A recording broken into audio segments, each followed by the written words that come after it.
So here is a really interesting one that I wanted to share with you guys. It's a brand new AT boot from Dalbello, and this really is a boot for the guys that want to do some long distance tours or really some fast climbs.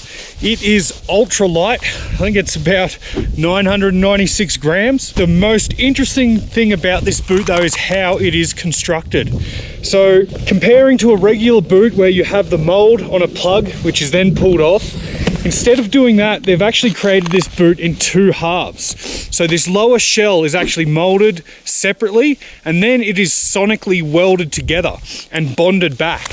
So they bond the two sides of the shell together and they have a very anatomical shape, which means a very close fitting boot.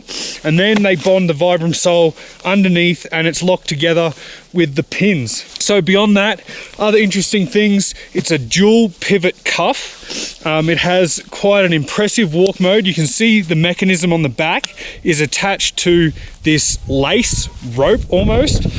And you're just going to adjust the tension on the front of this. There's a locking part of the lace, and then that determines how tight this cuff will fit around your lower leg.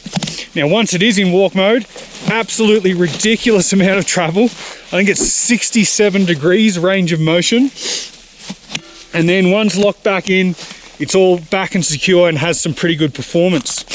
Down the front for foot security, they have, rather than a boa lace, they've used their own nylon lacing system. And what's better than a boa is you can just tweak it up to tighten, but you can also back it off. You can really fine tune it.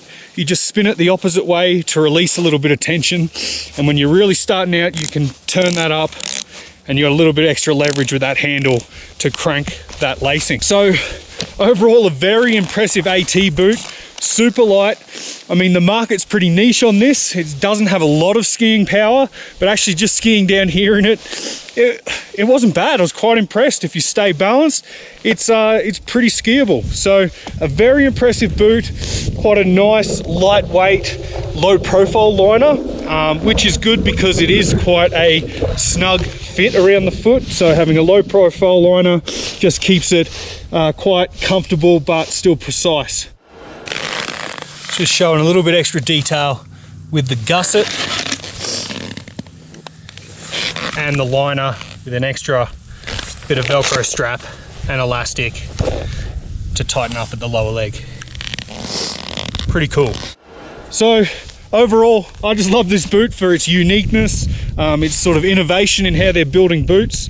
We'll see how that goes down the track if other people follow suit, or if it's something just pretty specific to this style. Overall, I don't know, I like it. It's new. I'm going to give it a rating of 7.5.